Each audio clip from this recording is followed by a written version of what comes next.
A comparação que você propõe entre os gafanhotos de Amós e os de Apocalipse é um exemplo perfeito e brilhante da tensão da dupla profecia que estávamos discutindo. Gafanhotos de Amós 7:1-6 A praga histórica, onde termina o cumprimento literal histórico. Gafanhotos de Apocalipse 9:1-11 A praga escatológica, onde começa o cumprimento profético escatológico e qual é a sua conexão simbólica com Amós. Aqui está o que um pastor ou teólogo diria sobre a C1. Gafanhotos de Amós, o tipo histórico. Contexto literal histórico. O profeta Amós C. Sec. 8a-c. Vê pragas de gafanhotos que literalmente ameaçam a colheita e a vida de Israel. Historicamente, isso representa juízo terreno e temporal de Deus sobre a nação por sua infidelidade. Aplicações. Essas pragas foram eventos reais que Deus usou para advertir o povo. O fogo e os gafanhotos de Amós 7 são juízos que foram parcialmente revertidos ou adiados pela intercessão de Amós. O padrão, o significado central é iniquidade leva ao juízo divino na história. 2. Gafanhotos de Apocalipse, o antítipo escatológico. Contexto profético escatológico. Os gafanhotos de Apocalipse não são animais literais,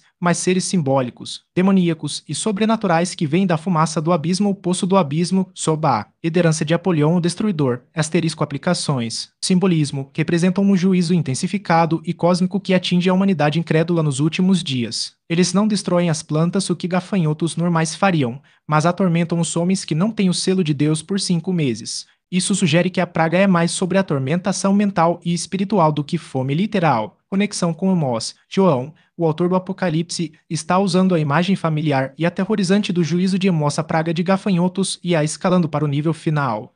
Pega um juízo terreno Amós e o transforma em um juízo escatológico, sobrenatural e global Apocalipse. 3. Conclusão. Onde traçar a linha é traçada no grau de intensidade e escopo. A praga de Amós é o aviso e assombra o cumprimento histórico. A praga de Apocalipse é a substância e o clímax, o cumprimento escatológico. Ambas afirmam que Deus usa o juízo para lidar com a iniquidade, mas o juízo final será sobrenatural e global, não apenas uma crise agrícola em Israel. Se as profecias do Apocalipse se cumpriram em 70 AD, 100, preterismo ou se cumprirão no futuro futurismo. Qual é o papel imediato e constante do livro para o crente que vive hoje no meio da história? A natureza da vitória, visto que a Babilônia e o Cordeiro são símbolos presentes em todas as épocas, a profecia final do Apocalipse é menos sobre uma cronologia e mais sobre a natureza imutável da vitória de Cristo sobre o mal no grande panorama bíblico, e considerando a complexidade das linhas do tempo. O Apocalipse serve primariamente para revelar os detalhes ou para reafirmar o propósito de Deus de estar finalmente com a sua criação, isso o tabernáculo de Deus com os homens. Tempo vindouro, futurismo, escatologia final. O que significa?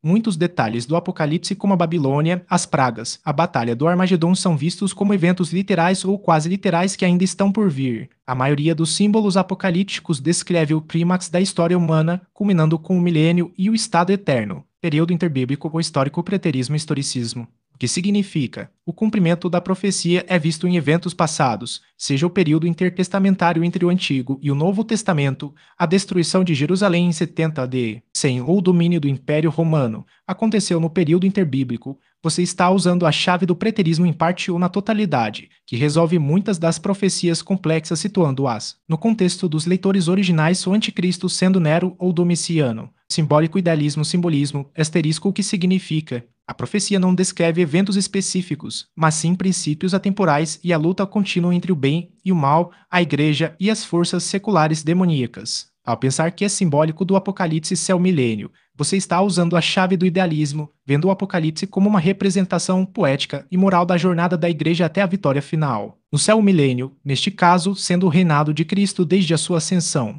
O duplo cumprimento profético e as dificuldades na cronologia. Profecia literal histórica. O cumprimento da profecia no tempo do autor, ou em um período histórico próximo, por exemplo, a profecia de Daniel sobre Antíoco IV Epifânio. Profecia profética escatológica. O cumprimento futuro e final, geralmente relacionado ao fim dos tempos e à segunda vinda de Cristo, por exemplo, a mesma profecia de Daniel cumprida pelo anticristo. Refere-se à complexidade de saber onde o cumprimento histórico termina e o cumprimento escatológico começa, e como encaixar os eventos atuais nessa linha do tempo. Há reconhecimento e tensão, o sim, é difícil. Essa é uma das maiores discussões entre os estudiosos das Escrituras. A Bíblia frequentemente usa a técnica do pico duplo ou double vision, onde o profeta descreve uma montanha mais próxima ao evento histórico sem perceber o vale no meio, e uma montanha mais distante, o evento final escatológico. Asterisco é um desafio traçar a linha, pois Deus frequentemente usa padrões repetitivos, tipos e antítipos. Um evento passado é um ensaio geral do que está por vir. As escolas de interpretação as soluções propostas. Preterismo. Tende a ver a maioria das profecias como já cumpridas no primeiro século, o foco é mais na parte literal histórica. Historicismo. Tenta traçar uma linha contínua desde a era apostólica até o presente, vendo as profecias se cumprindo ao longo da história. Essa é a escola que tem mais dificuldade em traçar a linha do tempo, pois ela tem que encaixar todos os eventos. Futurismo vê a maioria das profecias como ainda por cumprir, concentrando-se nos eventos finais. O foco é mais na parte profética e escatológica. Embora o debate acadêmico sobre a cronologia seja fascinante, o que a Bíblia nos garante é a soberania de Deus. Se a profecia se cumpriu no passado, isso autentica a palavra de Deus. Se ela se cumprirá no futuro, isso nos prepara e nos dá esperança. O importante não é saber o dia e a hora. Mateus 24:36,